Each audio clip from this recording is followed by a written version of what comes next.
Jumpa kembali di kesempatan sore hari ini pada acara Laheroy, dan perbincangan di sore hari ini saya mengajak seorang rekan saya, tenaga perawat ya, yang beliau ini punya pengalaman di Jepang, negeri Sakura, selama kurang lebih 3 tahun. Sebagai Caregiver, bisa dijelaskankah caregiver itu bagaimana ya? Jadi dalam keperawatan itu ada beberapa aspek yang harus kita penuhi sebelumnya, termasuk contohnya caregiver. Tapi untuk di Jepang itu sendiri, caregiver itu dibagi ke ranah yang berbeda. Dalam artian dalam bahasa Jepang ada yang namanya kangoshi, itu adalah nurse atau perawat ya pada umumnya. Dan kaigo itu caregiver ya. Dan itu sebagai job atau pekerjaan ya masing-masing yang tidak bisa digabung kalau di ranah di Jepang. Jadi caregiver itu adalah orang-orang yang memenuhi activity daily life kebanyakan untuk pasien-pasien yang memang membutuhkan activity daily life ADL yang memang harus dipenuhi, seperti contohnya ke kamar mandi, makan, memenuhi pola makan dan lain-lain. Dan kebanyakan itu pasien-pasien dengan rehabilitasi.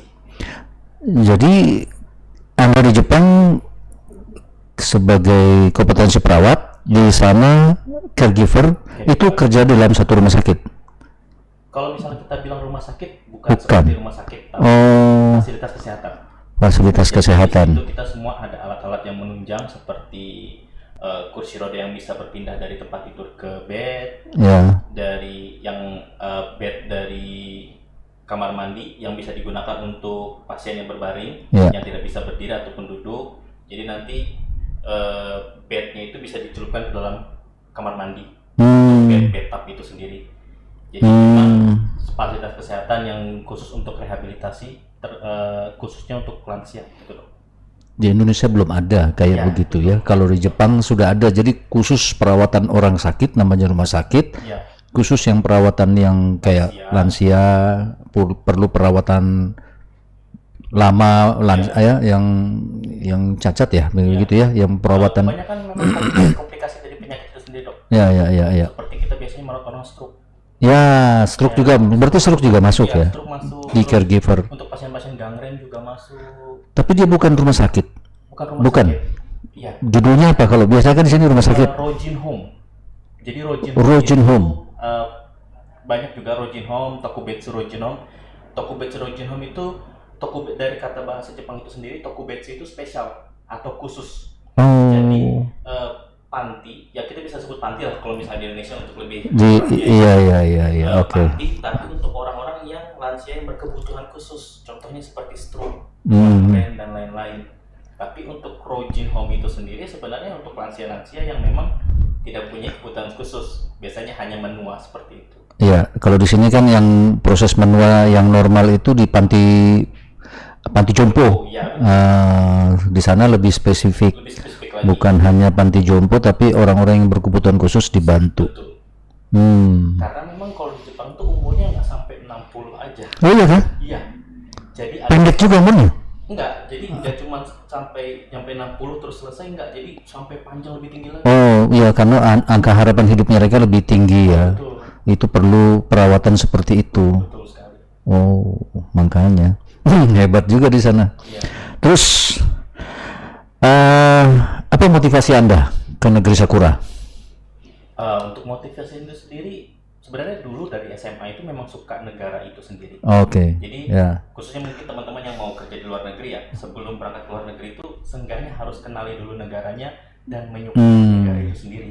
Iya. Jadi saya senang dengan negaranya, memang dari dulu seperti yang kita tahu waktu kecil untuk kartun-kartun gitu ya, dok ya. Iya, kartun Jepang.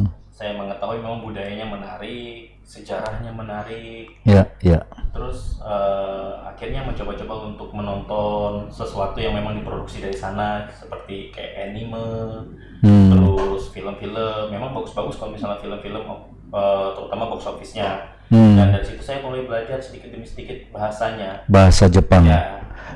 Dan akhirnya setelah ada kesempatan program dari Iya. kampus itu sendiri, Dari kampus ya? iya dari Dari kampus kampus. itu sendiri menuju ke sana, saya tertarik Ya, dan akhirnya mencoba ikut kursus bahasa bahasa Jepang. Jepang. Hmm. Dan akhirnya, tapi untuk kursus bahasa Jepang itu sendiri itu tidak dinilai dari kampusnya, tapi memang Indonesia itu sendiri punya standar nilai bahasa untuk kenegaraan Jepang. Kalau bahasa Inggris misalnya TOEFL. Ya, Bahasa kalau Jepang di ada sendiri. Jepang ada yang namanya Nippon JLPT namanya, Oke. Japan Language Post Test kalau nggak salah. Itu harus masuk ke itu baru bisa Ya, berangkat. betul. Tapi ada levelnya biasanya. Level. Kalau misalnya bahasa Inggris kan levelnya kan nggak ada level tapi nilai sampai berapa ratus gitu. Tapi kalau di Jepang itu ada levelnya. Pakai level. Iya, jadi kita kalau memang ibaratkan dari awal mau mengambil level N5 misalnya gitu ya, lulus N5, walaupun nilai kita melebihi N5, kita nggak bisa lebih dari N5 itu, kita hanya N5. N5 aja. Ya, dan N5 itu paling bawah, beginner. Hmm. Paling expert itu N1. N1. Ya, dari ke bawah ke atas. Anda masuk di mana nih setelah 3 tahun di Jepang? N3. N3, intermediate, bukan N1. ke bawah, ya ke atas itu. Oke, pertanyaan lain. Tadi sudah dibilang dari tempat kuliah, tempat sekolah sudah bisa memberikan kesempatan Ya, untuk betul. ke negeri Sakura. Terus bagaimana memperoleh info itu? Anda dapatkan bagaimana? Apakah Anda yang inisiatif sendiri nyari-nyari karena Anda tertarik dengan negara Jepang, atau ada yang memberitahu, atau tempat fakultas atau tempat kuliah itu memberitahu pengumuman ditempel begitu di dinding, Oh, iya. ada penerimaan di Jepang, siapa yang mau suka gitu? Ya. Jadi kebetulan memang ada ini dok, kayak kampus itu tiba-tiba mengeluarkan program untuk mencari pekerja, khususnya pekerja imigran, yang memang sebenarnya kampus saya itu membuka pekerjaan-pekerjaan ke luar negeri, khususnya kayak ke Jerman, ke Arab Saudi, Ya. terus ke Australia. Oh, bagus tuh. Iya, jadi memang mereka memprasaranakan mahasiswanya untuk mencari pekerjaan di luar. Anda lulusan dari mana nih? Perawat. Universitas Muhammadiyah Malang. Oh, dari Malang. Dari Malang Saya kira saya. Sampit. Anda asal Sampit? Asal Sampit, Kalimantan Sampit. Tengah, Tapi ambil keperawatannya di Malang. oh, pantes saya kira saya kira di Sampit, makanya Malang ya. Jadi di Malang. Bagus. Nah, waktu itu memang Malang tuh Universitas Muhammadiyah Malang Iya. khususnya itu membuka sarana dan prasarana, walaupun ibaratkan sebelum kita lulus ada yang namanya beasiswa. Ada Ya, beasiswa. ke luar negeri. Tapi setelah kita lulus pun ada yang namanya pekerjaan ke luar negeri. Biasanya banyak perawat, terus seperti apa namanya bagian-bagian kenegaraan, HI dan lain-lain. Biasanya memang mereka membuka untuk Muhammadiyah Malang itu sendiri memang channelnya untuk luar negeri lumayan banyak menurut saya. Channelnya banyak ya, makanya kesempatannya banyak. Betul, makanya saya bersyukur bisa masuk ke salah satu universitas itu. Hmm. Dan kebetulan pada saat saya lulus, beberapa bulan setelahnya ada pengumuman kalau memang kampus sedang melakukan kerjasama untuk mengirimkan tenaga kerja ke Jepang. Seperti itu. Syaratnya apa aja waktu itu? Yang waktu Anda persiapkan?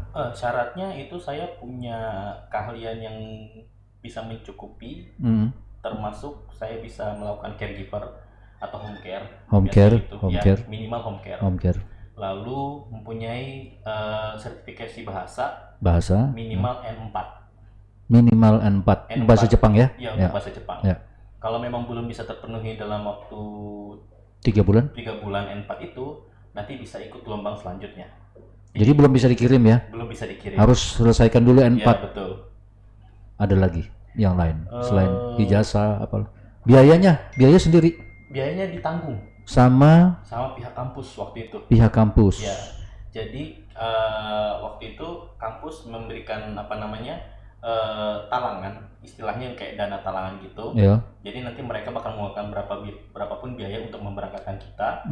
Nanti sampai di sana kita nanti bakal dapat kontrak biaya yang sudah keluar dari kampus berapa aja, itu boleh dicicil. Dipotong. Dalam waktu 10 bulan. Tadi masalah biaya. Oke. Terus selama di sana di Jepang, kegiatan rutin ya, itu apa? Dan mungkin ada kerjaan, kalau kayak pengalaman teman saya kerja di bengkel, jadi dia ikut semacam pelatihan BLK ya, BLK itu bongkar mesin motor. Kemudian dia dapat sertifikat di situ, dia pergi ke Jepang, kerja di bengkel besar di sana. Ya, kerja utamanya adalah dari pagi sampai sore dia itu kerja di bengkel.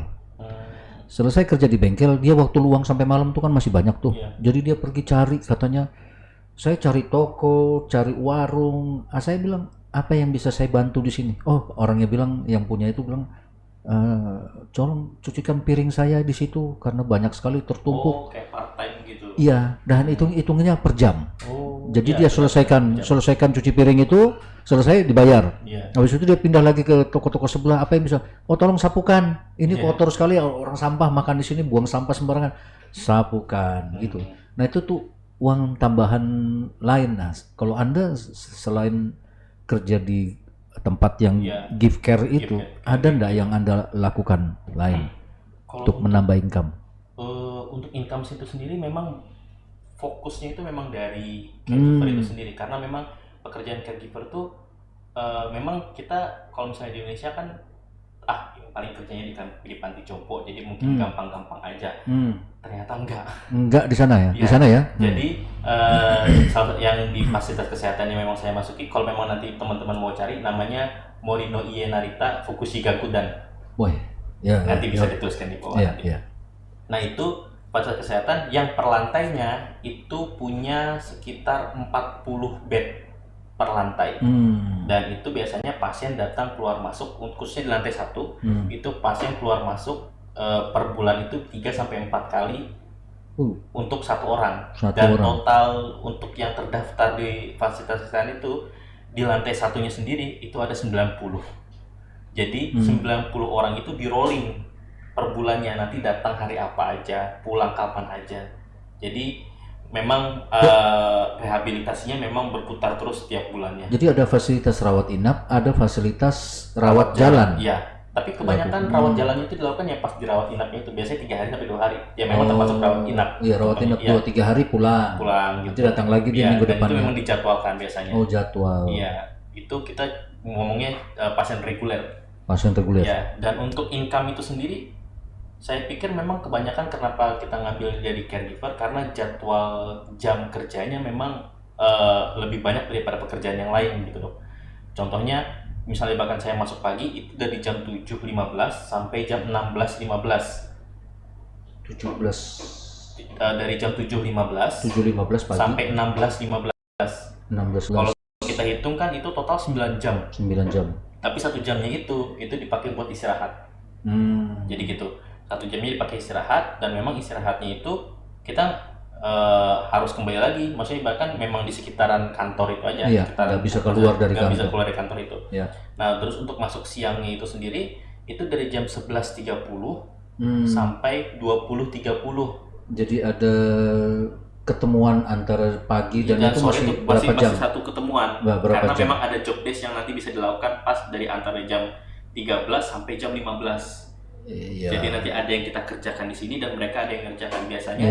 Yang jaga sore itu masuk siang itu memandikan pasien biasanya. Misalnya bahkan jadwal pasien hari ini mandi yang siapa aja, itu nanti kita lakukan TTV dan lain-lain sebelum mandi, akhirnya baru diantar ke kamar mandi terus dilakukan personal hygiene seperti itu. Dan untuk dinas malamnya itu dari jam 19.00 sampai jam 9 pagi. 14 jam. Itu yang berat ya, itu yang malam. Itu yang berat. Makanya saya bilang kenapa kita income-nya hanya dari pekerjaan caregiver itu sendiri. Karena waktunya habis di situ. Iya, betul. Waktunya kita memang terpakai di situ semua. Karena kita bukan jam kerja jam 7 sampai jam 14, 14 di Senin sampai Jumat. Ya, gitu. Ini kan ada jaga pagi, ada jaga sore, ada jaga malam. Dan itu rolling terus dong. Gitu. Jadi kita nggak menentu nanti tuh hari apa kita masuk pagi, hari apa kita masuk siang. Kurang lebih sama kayak perawat juga. Itu ada visit dokter juga kah di caregiver? Jadi untuk memberikan obat khusus pada saat itu ada keluhan apa begitu ada? Ada. Tapi ada nanti kanggosinya yang seperti saya bilang tadi. Kanggosinya itu yang menemani visitnya. Perawat nurse-nya. Oh, jadi ada di satu itu ada perawat nurse-nya, ada perawat lansianya. Lansianya. Ya, berarti biasanya ibaratkan untuk terapi itu mereka dapatnya dari dokter visitor, terus nanti yang merangkum itu semua itu nanti itu kanggosinya atau nurse-nya, perawat nurse itu. Nanti mereka bakal istilahnya kita operan ya, ngoper itu ke perawat lansianya, nanti dapat apa aja, terus kita yang ngatur nanti obatnya diminum kapan dan lain-lain. Jadi kalian yang bagikan obat untuk ke pasiennya. Iya. Perawat ini khusus untuk bikin nemanin spesialis atau dokter yang baru sampai bikin laporannya nanti obatnya nanti yang dari instruksi dokternya apa aja itu nanti dihapuskan lagi ke kita nanti itu. Ada beda baju? Sama bajunya? Sama bajunya kan. Sama. Cuman celemeknya aja yang beda. Oh. Jadi kita nanti pakai apron gitu. Ya, jadi orang lihat langsung bisa bedakan. Bisa bedakan, betul. Oke, kalau upah cukup? Puji Tuhan cukup. Alhamdulillah cukup. Cukup ini. Untuk gimana ya? Kalau dibandingkan dengan Indonesia itu sendiri, lebih cukup banget sih, Dok, menurut saya. Misal gini, di Balikpapan kan kita UMK 37 kalau nggak salah ya, 37 Dok ya. Ya, UMR 3,7. 3,7. Ya. Itu kita bisa hidup per orang ya, satu orang itu bisa hidup sekitar ya sebulan itu tuh 2 juta cukup banget lah. Di Indonesia itu atau di Indonesia. Ya, boleh. Dan di Jepang itu dengan 3 juta kita cukup untuk makan aja. Oke. Kalau misalnya kita masak sendiri. Itu masak sendiri ya? Ya, itu masak sendiri. Kalau misalnya beli di luar, lebih kayaknya, bisa sampai 5 juta. Dan untuk gaji itu sendiri tergantung UMK juga untuk wilayah di Jepang. Contohnya, ini saya jelaskan lagi ya, wilayah di Jepang tuh ada namanya Kanto sama Kansai. Kanto itu bagian Tokyo, ibu kota, ke atas. Kalau Kansai itu bagian Osaka ke bawah, yang dekat-dekat Hiroshima. Jadi kan pulau Jepang itu kan manjang gini, Dok. Iya, manjang. Nah, kalau Kanto ke atas, kalau Kansai ke bawah. Oh, Kanto atas, Kansai bawah. Kansai bawah. Nah, untuk Kanto itu sendiri, itu biasanya UMK-nya itu per jamnya itu 1.300 yen. 1.300 yen. Kalau yang Kansai per jam? Per jam. Kalau di Kansai itu 1.200 sampai 1.400-an. Lebih tinggi ya? Lebih tinggi. Dan kebetulan saya di Kanto waktu itu. Yang 1.300. Dan biasanya per bulan saya dapat sekitar 210.000 yen. Kalau dirupiahkan? 21 juta sampai 22 juta. Jadi gajinya 21 juta rupiah kalau dirupiahkan. Ya, betul. Kerja di sana. Ya, kerja di sana. Berlebihan kalau di sini. Ya, berlebihan sekali. Makanya saya bilang berlebihan tuh karena saya setiap mengirimkan uang ke Indonesia itu dari 100.000 sampai 150.000 ke Indonesia. Pertanyaan saya begini, ada ini yang penting. Kalau Anda ngirim uang yen itu, bagus Anda tukar rupiah di sana, atau yen itu Anda kirim ke Indonesia sini supaya orang Indonesia, siapa saudara Anda yang nerima di sini baru nerima nukar rupiah, mana yang lebih tinggi? Jadi gini, Dok, ada sistemnya yang namanya itu remit di Jepang untuk pengiriman uang. Dan kita nanti bikin akun remit yang memang ibaratkan akun remit itu sendiri atau fasilitas remit itu sendiri itu yang bikin orang Indonesia. Dan ibaratkan untuk pengiriman itu sendiri nanti mereka tiap bulan update, misalnya ibaratkan bulan ini kurs dari yen ke rupiah itu 109 rupiah per yennya gitu. Jadi kita nanti tinggal lihat kapan ini yang tinggi, misalnya mau kirim duit gitu. Nah, nanti kalau misalnya udah ngirim duit, saya nanti tinggal ke bank. Kalau di Jepang itu banknya lewat kantor pos.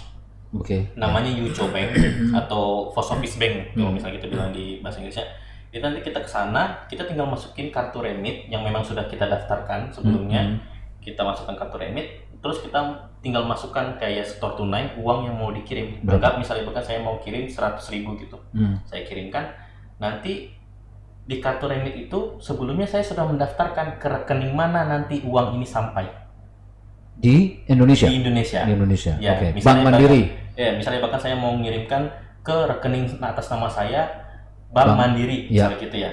Nanti tinggal saya masukin kartu remitnya di Jepang, saya masukkan uangnya store tunai, terus nanti tinggal saya konfirmasi yes.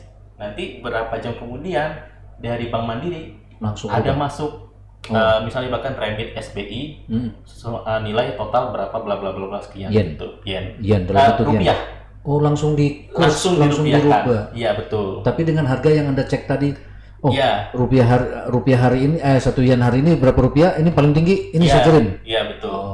Jadi kita per bulan sambil ngecek gitu. Gitu strateginya. Jadi Iya, supaya betul. dapat uang rupiahnya lebih tinggi. Betul. Biasanya rekan kerja saya itu nunggu sampai 2 bulan, 3 bulan gitu nggak ngirim gitu. Jadi ngumpulin sampai sekitar 40, sampai 30 jutaan, 40 jutaan gitu baru dikirim.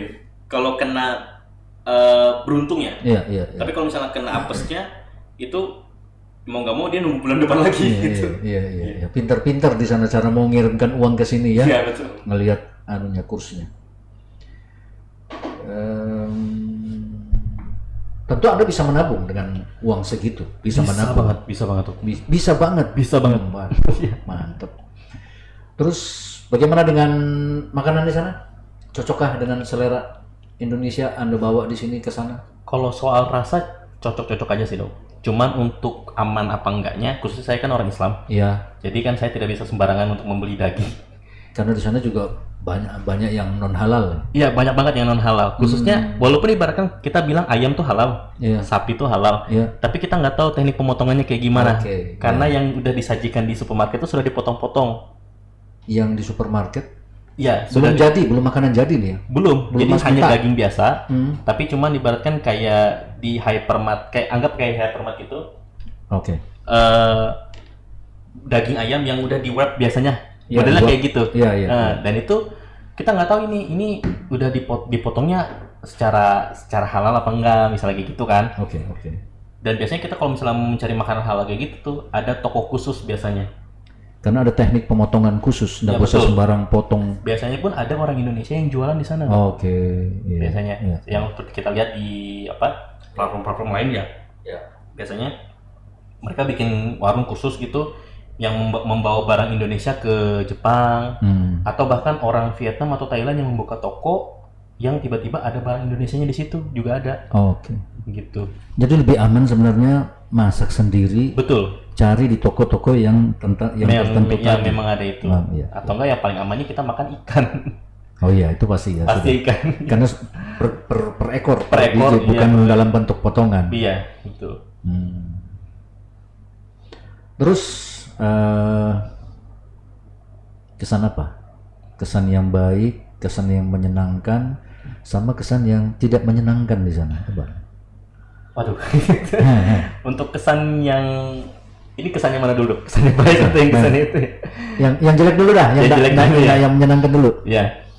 Untuk kesan yang tidak menyenangkan ya, khususnya dalam hal bekerja ini ya dok ya. Betul, ya. Betul dalam bekerja. Di sana itu muka dua dok. Astaga, muka dua maksudnya bagaimana? Muka dua maksudnya seperti ini. Mereka tuh memang baik di depan kita, mengajarkan apa yang perlu kita tahu, memberikan informasi yang memang kita perlu tahu, karena memang itu job desk-nya dan SOP-nya. SOP-nya mereka. Biasanya ya, misalnya bahkan kita mengetahui apapun tentang pemberian obat ataupun ibaratkan untuk identifikasi dan lain-lain, nanti mereka ingatkan lagi, bla bla bla sekian. Terus akhirnya kita mengerti, mereka puas, kita puas. Tapi setelah itu sesuatu yang tidak kita ketahui itu tuh malah jadi bumerang buat kita. Mereka nanti bisa bilang ke atasan kalau misalnya bahkan itu si Rizky tadi nanyain lagi masalah pemberian obat, tadi nanyain lagi masalah GV gangren. Kayaknya nanti bulan depan itu perlu dilatih lagi deh, atau enggak orang ini enggak kompetensi. Nanti dibanyakin aja lagi pelatihannya gitu. Jadi mereka tuh kayak memang mencari celah buat ibaratkan kita tuh dipersulit gitu.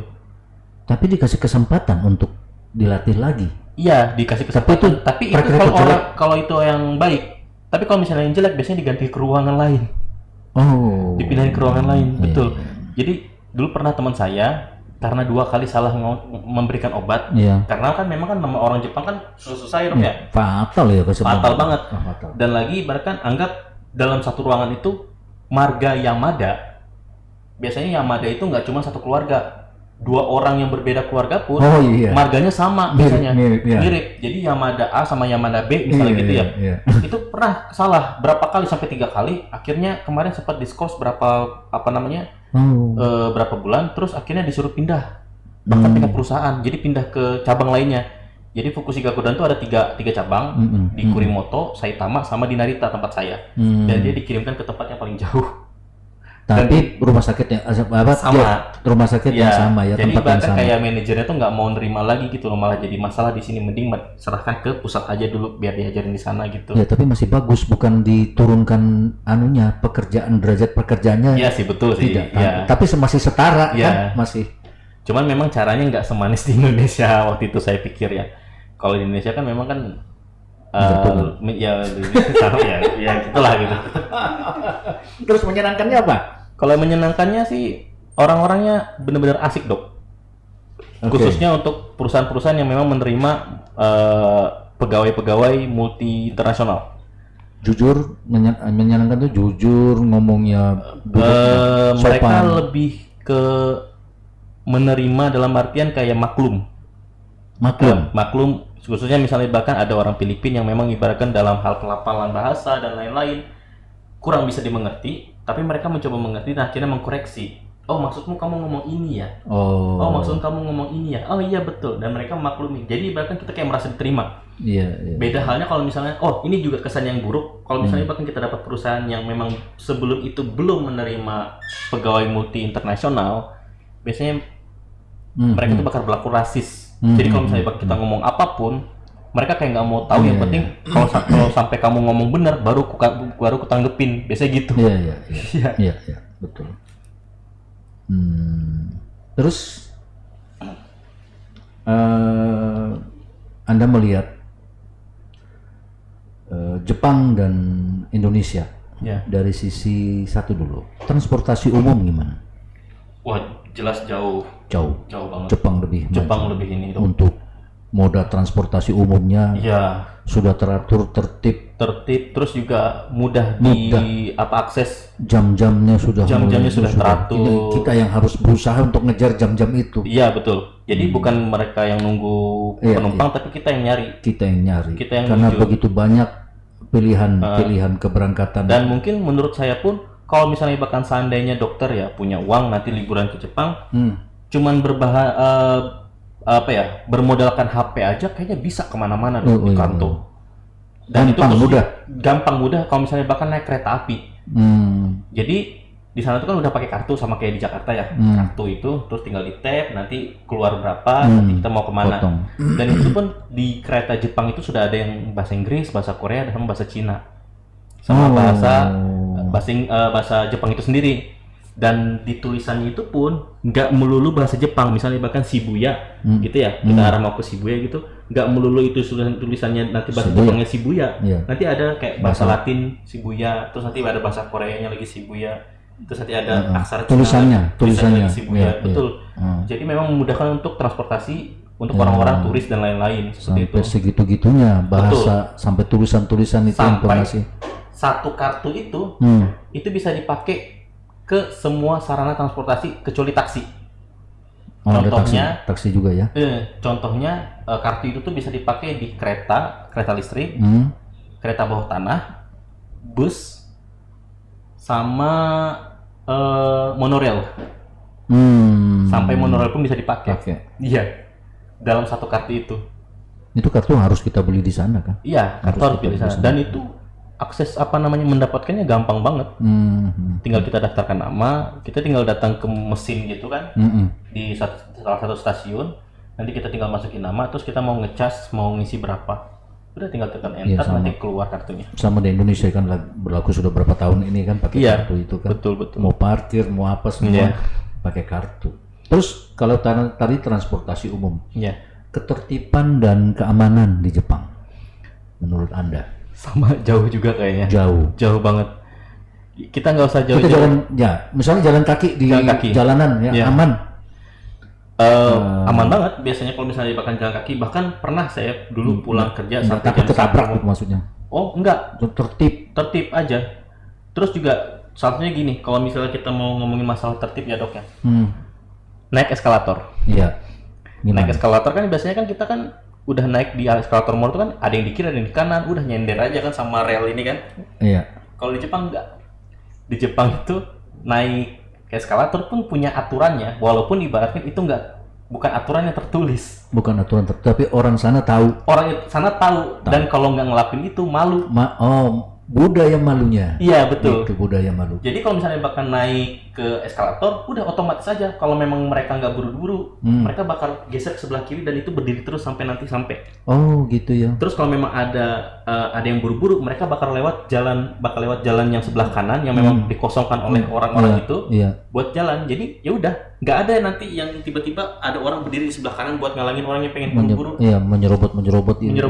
Jadi memang kalau pengen menyerobot, pengen buru-buru, udah lari-lari aja sebelah kanan nih eskalator yang sebelah kanan. Iya, itu orang sudah tahu harus kasih jalan. Iya.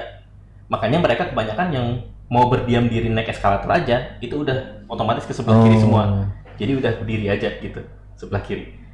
Itu yang salutnya sih waktu pas di Jepang itu tuh. Ya, yang lihatnya ya. Iya. Oke, terus budaya malu ya, yang budaya paling malu. yang kita lihat ya. Betul. Terus asuransi kesehatan. Anda kerja di sana rata-rata orang pakai asuransi. Iya, saya juga pakai pembayarannya asuransi. Iya, betul. Untuk diri Anda sendiri sebagai tenaga kerja di tempat itu, pasien-pasien yang datang juga bawa asuransi. Saya mau berobat pakai asuransi. Iya. Begitu juga. Sama. Jadi asuransi kesehatan itu yang dipakai di sana tuh macam-macam dan itu kebanyakan dari bank juga. Jadi bank juga menyediakan asuransi di sana. Nanti bahkan misalnya bahkan asuransi dari bank A atau bank B gitu, nanti mereka pakai yang paket apa nih? Biasanya ada bank-bank tuh yang memang menawarkan paket untuk lansia, paket untuk 50 tahun ke atas, paket untuk anak sekolah, paket untuk biaya kuliah dan lain-lain. Biasanya gitu. Jadi kebanyakan kita ngomongnya memang asuransi, tapi di sana tuh kayak lebih ke tabungan kayaknya.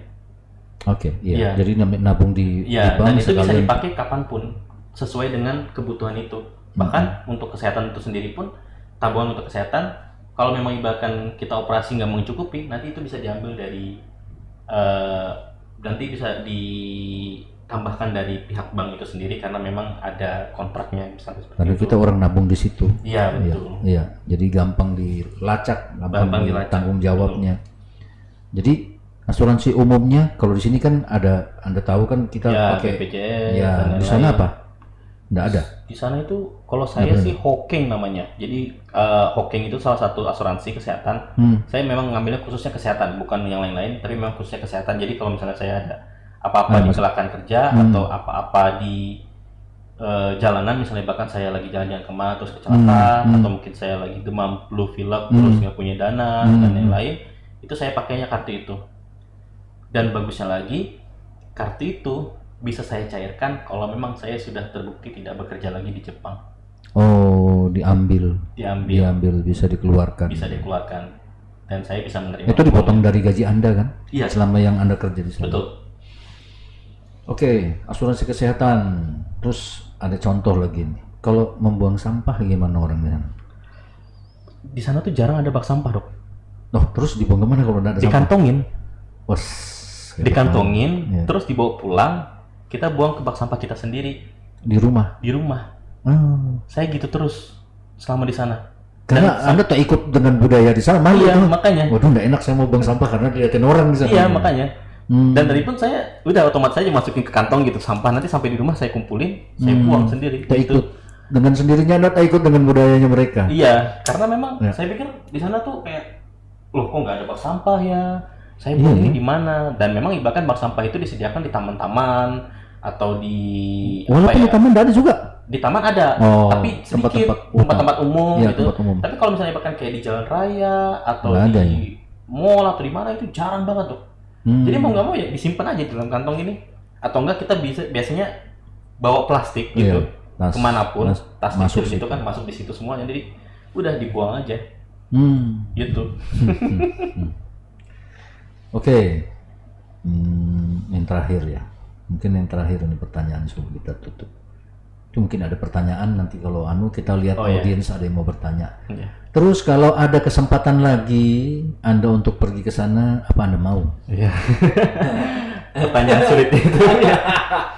Karena gimana Dok ya? Saya memang mempertimbangkan banyak hal waktu itu untuk meninggalkan Jepang. Meninggalkan Jepang? Ya. Salah satunya orang tua saya sakit. Oh, itu yang jadi faktornya. Ya, betul. Dan itu pun saya waktu pas ke Jepang itu kondisi orang tua saya tuh baru-baru aja sakit. Ibu saya tuh sakit stroke, sebelah kiri lumpuh total, sebelah kiri lumpuh. Terus dan untuk anak beliau sendiri cuma ada 2, jadi saya sama adik saya. Dan sedangkan saya kerja di luar negeri waktu itu tuh. Jadi gimana caranya saya ibaratkan bisa membantu walaupun ibaratkan tidak ada berada di samping beliau waktu itu tuh. Iya. Jadi pas sudah 3 tahun, saya mempertimbangkan seperti ini. Di Jepang tuh ada yang namanya pensiun untuk pekerja asing. Jadi pensiun itu bisa dicairkan dalam waktu 1 tahun, 3 tahun, 5 tahun, dan 10 tahun. Itu berlaku untuk pendatang atau warga negara Jepang juga? Warga negara Jepang saya tidak tahu, tapi itu berlakunya untuk pegawai asing. Oh ya, khusus Misalnya, untuk pegawai asing. Karena mau cari kerja aja di sana kan? Iya, nyari kerja aja. Misalnya ibaratkan seperti ini, saya kerja 2 tahun di Jepang, dan akhirnya dalam waktu 2 tahun ini, saya memutuskan untuk menghanguskan visa saya dan pulang. Tapi yang bisa dicairkan pensiunnya cuma 1 tahun. 1 tahunnya hangus, nggak bisa dicairkan. Makanya itu saya akhirnya memutuskan pulang setelah 3 tahun karena memang ini waktunya sudah cukup dan ibaratkan 3 tahun ini nggak ada yang terbuang dari pensiun itu. Iya. Jadi akhirnya saya pulang terus memutuskan kalau memang saya tidak melanjutkan visa saya lagi. Seperti itu. Jadi kemarin tuh banyak banget pertimbangannya waktu itu, Dok. Awalnya waktu itu saya cuma pengennya 2 tahun aja, tapi akhirnya mikir-mikir lagi, teman saya yang bilang, nanggung 1 tahun lagi loh, karena nanti 1 tahun yang kamu kerja sebelumnya pensiunnya nggak bisa dicairkan, kamu cuma bisa nyairin pensiun itu cuma 1 tahun. Akhirnya saya pikirkan lagi, pertimbangkan lagi, dan akhirnya nambah lagi 1 tahun, makanya jadi total 3 tahun seperti itu. Ada enggak kalau mau jadi terus-terusan kerja di sana? Bisa, Dok. Perpanjang terus, Bisa paling lama 5 tahun. Misalnya bahkan visa saya habis 5 tahun, nanti saya tinggal update lagi visa. Contohnya misalnya bahkan kita ikut sertifikasi Kaigo, namanya Kaigo Fukushishi. Itu kalau misalnya kita sudah dapat sertifikat itu, kita dapat sertifikat visa seumur hidup. Jadi bisa tinggal selamanya di Jepang, bisa bawa keluarga ke Jepang. Bisa dibilang green card, ya? Iya. Green card ya? Green card. Istilahnya ya. Betul. Teman saya banyak yang sudah dapat green card waktu itu, dan mereka menawarkan. Banyak yang sudah lulus sertifikasi. Kalau kita contohnya kayak STR di perawatan.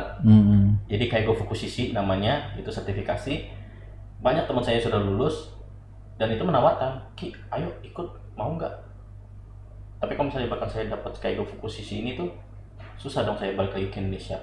Soalnya kalau misalnya bahkan saya balik ke Indonesia dalam waktu yang lama dan perusahaan atau fasilitas kesehatan tidak memperbolehkan atau yang mengizinkan, anggap nggak usah lama-lama, 2 bulan aja kita pengen pulang gitu, tapi perusahaan nggak mau. Akhirnya bahkan kita pengen berhenti dari pekerjaan terus pulang ke Indonesia, nanti kita balik ke Jepang itu lagi harus bikin visa baru lagi. Kayak Fukushishi nggak bakal bisa berlaku lagi. Iya. Jadi kayak percuma jadi gitu, Dok. Akhirnya ya saya pikirnya nggak mau ikut lah. Akhirnya ya sudah, saya tinggal aja di Indonesia gitu. Iya, kalau menurut cerita Anda kan kalau kita kan maunya ya gaji besar, bisa menabung untuk masa depan kita kan. Betul sekali. Itu kan tujuan semua orang. Semua orang untuk bekerja. Iya. 21 juta. Wow. Paling banyak kalau makan luar habis 5 juta, 6 juta. Kalau masak sendiri 3 juta. 2 juta, 3 juta. Betul. Bayangin banyak betul kita bisa menghemat menabung. Kalau kita ada tukang jalan ke sana kemari sana ya. Iya. Belanja apa bisa nabung banyak ya? Teman saya baru 2 bulan 3 bulan gitu, Dok. Ratusan juta sudah bisa. Rupiah. Enggak sampai. Kalau misalnya bahkan 10 bulan bisa dapat 100. 10 bulan 100 juta kita tabungan. Bisa dapat. Kalau memang ibaratkan kiriman kita tuh nggak dipakai di Indonesia, misalnya gitu ya. Anggap misalnya bahkan kita ngirim 15 juta nih, yang disimpan 10 jutanya di Indonesia. Sampai 10 bulan sampai 100 juta. Ya, setengah mati kita di sini cari 100 juta sampai. Iyalah itu. Oke, kita ke audiens. Ada yang mau bertanya kah? Adakah audiens yang mau bertanya? Namanya tamu kita nih Bung Rizky, tadi saya lupa ya memperkenalkan tadi namanya ya. Iya. Sudah. Belum tadi saya memperkenalkan nama ya. Namanya Rizky. Iya. Kelahiran dari Kalimantan Tengah. Sampit. Sampit. Jadi orang Orang Dayak murni? Bukan juga. Jadi walaupun di belakang saya lahirnya di Sampit, tapi bukan orang Dayak juga dong. Jadi orang tua saya itu Banjarmasin. Suku Banjar. Jadi suku Banjar. Ayah itu dari Abah itu dari Halabiu, Banjarmasin. Jadi Banjarmasin asli nih. Bapak mama orang Banjar. Oh, yang Banjar. Oh, orang Banjar. Oke, apa pertanyaannya nih? Ada pertanyaan ini. Apa strategi yang digunakan oleh tenaga medis di Jepang untuk mengatasi kelelahan dan stres akibat beban kerja yang tinggi? Wow. Ya, ini juga yang saya lakukan di sana. Okay. Coba kita jawab. Jalan-jalan. Jalan-jalan. Di Jepang tuh indah banget. Dan ibaratkan nggak ada yang namanya rekreasi yang nggak worth it di sana. Padahal kalau mau lihat keindahan alam yang masih natural itu Indonesia. Kalau Jepang itu sudah bangunan banyak ya. Tapi apa indahnya? Aksesnya gampang apa enggak? Oke. Di Indonesia. Iya, Indonesia susah. Ya, betul. Kalau di Jepang saya bisa kemana aja dengan kereta listrik. Apa tempat-tempat yang sudah Anda kunjungi? Untuk Gunung Fuji. Wah, iya. Terus Kamekochi yang Gunung Alpen itu. Iya. Itu aksesnya gampang banget. Saya hanya perlu naik kereta, terus plus bus. Walaupun ibaratkan jam waktunya lama, tapi saya cuma perlu naik dalam 2 transportasi itu udah nyampe ke tujuan. Iya. Sedangkan murah. Ya, dan itu murah. Sedangkan kalau misalnya bahkan kita di Indonesia pengen jalan-jalan ke Bali, ataupun ibaratkan ke Gunung Bromo, Gunung Semeru, itu harus naik pesawat lagi. Iya, mahal ya. Iya. Jadi memang itu salah satunya akses, dan lagi ibaratkan jalan-jalan dan kuliner juga. Sebenarnya kalau misalnya ibaratkan untuk orang Islam itu sendiri, kuliner sulit. Iya, hati-hati mau makan sembarangan ya. Cuman karena di sana tuh banyak hal-hal yang nggak berbau seperti makanan-makanan gurih atau yang dari nabati. Contohnya hewani, contohnya ibaratkan kayak kue, jajanan-jajanan manis dan lain-lain, itu masih bisa kita makan, masih bisa kita explore. Dan itu memang saya akuin makanan Jepang itu gourmetnya Asia. Enak-enak memang. Walaupun saya belum pernah ke Taiwan waktu itu, belum pernah ke Hong Kong, walaupun belum pernah ke Taiwan, tapi memang menurut saya memang kuliner di Jepang itu memang luar biasa menurut saya. Iya, di sini aja enak-enak tuh yang rumah makan Jepang itu kan kalau betul. Kecil begitu, tapi kalau kita anunya rasa di lidah itu ada khasnya jadi sendiri. Kayak nagih gitu kan. Iya, kayak nagih ya. Memang dia bisa menciptakan berbagai macam rasa dijadikan satu. Ya, walaupun beda dengan sederhana. Iya, betul. Iya. Dokter pernah makan belut nggak? Cuma digoreng. Yang dari Jogja, iya, cuma digoreng aja belutnya. Pernah makan belut yang dibakar? Belum pernah. Yang memang ibaratkan nanti tuh belutnya tuh seperti yang olahan di Jepang tapi dibakar. Itu memang menurut saya makanan yang paling enak yang pernah saya makan. Oh, astaga. Dan itu saya makan di Jepang. Oh, alah. Tapi penyajiannya enggak banyak ya, sedikit. 2-3 ekor aja. Cuman ya segini lah, sepotong dipotong segini kan, terus ditaruh di atas nasi. Betul. Terus itu memang luar biasa. Saya sampai sekarang pun kayak kalau misalnya ada kesempatan buat makan itu lagi, saya bakal memilih itu lagi. Ini ada rumah makan Jepang, tapi enggak tahu ya. Ya, enggak tahu ya ada disediakan apa enggak ya. Iya, di Indonesia kan sudah ada rumah makan Jepang. Iya. Terus kalau tidur aja enggak usah jalan-jalan. Kayaknya nyaman tempat. Rata-rata apartemen di sana atau tempat penginapan yang kan penginapan kayak kos-kosan di sini ya? Iya. Ngambil ada kan? Ada, cuman kebanyakan di sana apartemen ya. Apartemen. Nyaman. Ada bayaran-bayaran tambahan gitu? Ada khusus kayak bayaran? Enggak ada. Ada fasilitas AC, ada kamar mandi. Itu dalam. biasanya langsung semua total full. Rata-rata semua begitu. Jadi anggap tadi yang saya bilang gaji saya 21 juta, itu udah bersih yang saya dapatkan, itu udah dikurangi sama apartemen. Oh, Anda nggak perlu lagi pikir-pikir cari mau bayar sama ibu kos tiap bulan, enggak itu usah. Karena sudah diurus sama perusahaan. Seperti itu. Kalau dipotong semua itu berapa totalnya Anda pegang misalnya? Ya itu 21 juta itu? Iya. Jadi itu udah bukan, itu 21 juta Anda pegang memang bersih? Iya, bersih. Sudah dipotong dengan yang lain-lain? Iya, sudah. Berarti harusnya jadi udah termasuk potongan asuransi, terus pajak ke negaraan, terus apartemen. Waktu itu apartemen saya cuma bayar 18.000 atau sekitar 1.800.000-an. Karena 70%-nya itu ditalangin sama perusahaan. Jadi perusahaan memang mengasih fasilitas, mereka bakal membayarkan 70% apa 60% gitu dari biaya apartemen, dan sisanya saya yang bayar. 1 juta tuh bersih Anda terima. Bersih. Yang masuk ke ATM saya itu. Iya. Saya kira 1 juta tuh Anda terima kotor baru dipotong-potongin. Iya. Kecuali untuk fasilitas pribadi saya seperti wifi. Ya, saya pengen punya wifi, saya pengen punya akses internet dan lain-lain. Ya. Itu nanti saya keluarkan sendiri. Nggak termasuk dari situ. Oke, menarik ya. Ada lagi pertanyaan? Kalau ada lagi, oke, masih ada lagi pertanyaan. Apa saja fasilitas dan dukungan yang tersedia bagi tenaga medis Indonesia di Jepang? Ini apa nih fasilitas? Oh, tenaga medis ya, bukan tenaga non medis. Oh ya. Tenaga medis, karena Anda sebagai tenaga medis makanya ditanya. Dukungan yang tersedia, apa aja fasilitas yang didapat?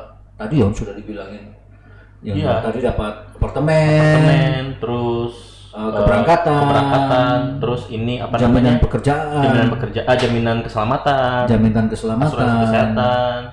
Terus ada juga sih tergantung perusahaan dok. Yang ngirim. Ya. Jadi misalnya ibaratkan kita mau mengambil sertifikasi seperti yang saya bilang tadi, kayak Gofukushishi, itu nanti perusahaan bakal memberikan fasilitas seperti jam waktu belajar selain jam kerja, itu untuk nanti nambah wawasan kita supaya nanti kita bisa ikut tes, dan nanti mereka yang bakal memfasilitasi kita bisa ikut tes sertifikasi itu. Oke. Jadi misalnya bahkan saya kerja tapi saya belum memegang yang namanya sertifikasi. Sertifikat apa gitu ya? Sertifikat apa gitu. Nanti kita ditawarkan. Iya. Rizky-san mau nggak ikut tes ini supaya nanti dapat sertifikasi ini? Iya. Kalau mau, nanti setelah bekerja jadwalnya atau mungkin 2 jam sebelum bekerja, misalnya bahkan 2 jam sebelum masuk siang gitu, nanti ada pembelajaran khusus via online. Nanti bisa diikutin, atau mungkin pas hari libur ada nanti jadwalnya, bisa diikutin, dan nanti kita jadwalkan untuk tes di salah satu pemerintahan, salah satu instalasi pemerintahan, biar nanti bisa ikut di sana. Jadi dapat sertifikat itu naik kompetensi kita. Iya betul, naik juga gaji gitu. Oh gitu. Ya. Jadi ada satu kompetensi naik lagi gaji. Iya, naik gaji. Oh, tapi di sana selama Anda di sana ditawarkan nggak tuh untuk sertifikat itu untuk pelatihan? Ditawarkan. Tapi memang saya nggak tertarik karena memang nggak ada ketertarikan untuk menambah jangka waktu kerja di Jepang waktu itu. Ya. Karena memang saya memikirkan berat banget sebenarnya berat banget pengen meninggalkan Jepang, tapi apalah daya karena orang tua memang lagi sakit, akhirnya ya sudah saya memilih pulang waktu itu. Ini Anda sekarang di Balikpapan? Di Balikpapan. Orang tuanya Anda? Di Kalimantan Tengah. Tapi memang orang tua mau nyuruh gini, nggak masalah kalau kamu kerja di Balikpapan, yang penting masih satu Indonesia atau satu pulau. Satu pulau. Ya, karena memang aksesnya cepat. Jadi saya cuma naik pesawat misalnya bahkan 2 jam dari Balikpapan ke Palangkaraya, terus nyampe sudah di Kalimantan Tengah. Sedangkan kalau dari Jepang kan 7 jam. 7 jam. Ya. Dari Jepang ke Indonesia. Tuh. Oke, ada lagi? Ada satu lagi? Ada.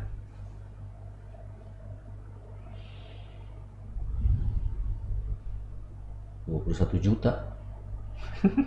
Banyak banget. Iya. Tapi untuk orang yang belum berkeluarga sih nyaman-nyaman aja kayak.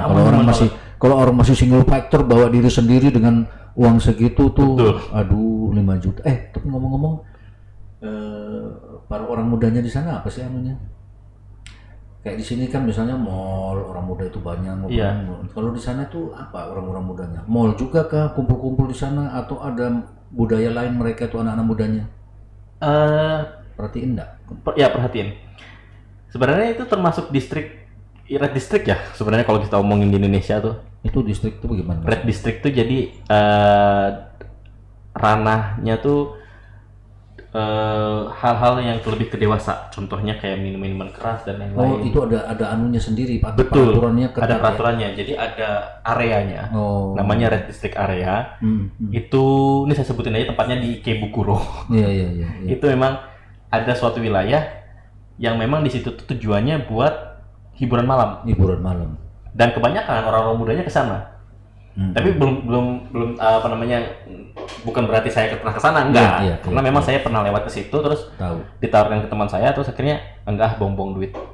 Karena memang ibaratkan uang yang dikeluarkan di sana tuh lebih banyak biasanya tuh untuk minuman kayak gitu. Memang untuk fasilitas hiburan malamnya itu kan nggak tahu ya kayak seperti apa, tapi memang memakan biaya yang lebih banyak tuh.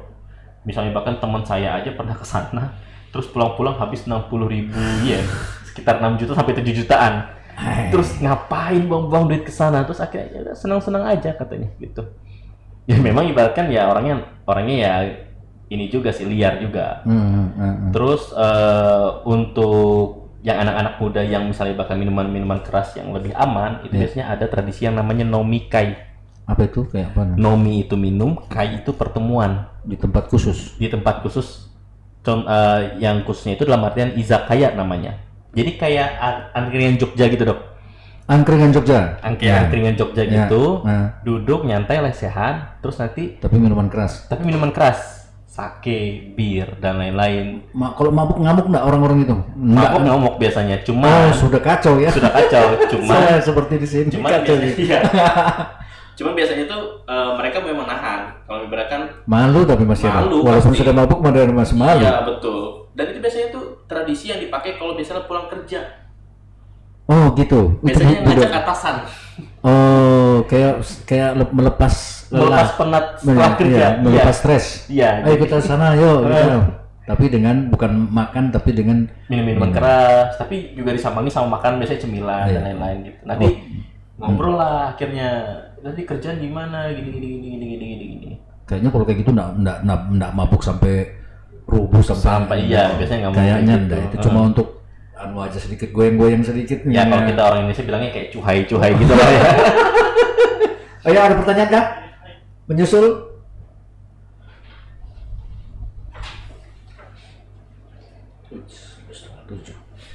Oke, pertanyaan berikut ini. Apa saja persiapan yang dibutuhkan untuk tenaga medis Indonesia yang ingin bekerja di Jepang? Ini apa ini? Pekerja biasa atau pekerja tenaga medis ya? Ya, tenaga medis. Tapi ada juga tenaga medis di sana tuh. Oh, maaf, saya jawab nggak apa-apa. Oke, silakan. Silakan. Ya, jadi ya seperti yang saya bilang tadi, N4, kompetensi bahasa itu yang pasti. Terus punya skill yang cukup termasuk home care dan caregiver itu yang pastinya. Dan sebenarnya di Indonesia tuh ada, Dok, yang mengirimkan kanggoshi atau nurse, bener-bener nurse, perawat yang kerja di rumah sakit ke Jepang. Ini nurse bukan caregiver. Bukan caregiver tapi nurse. Nurse. Dan itu program dari Indonesia namanya EPA. Itu berlaku nasional ya? Berlaku nasional. Tapi untuk masuk ke sana, ya saya bilang bisa sulit banget. Oh, jadi untuk masuk seleksi Jepang sana. untuk seleksi nurse itu susah. Tapi Susah kalau banget.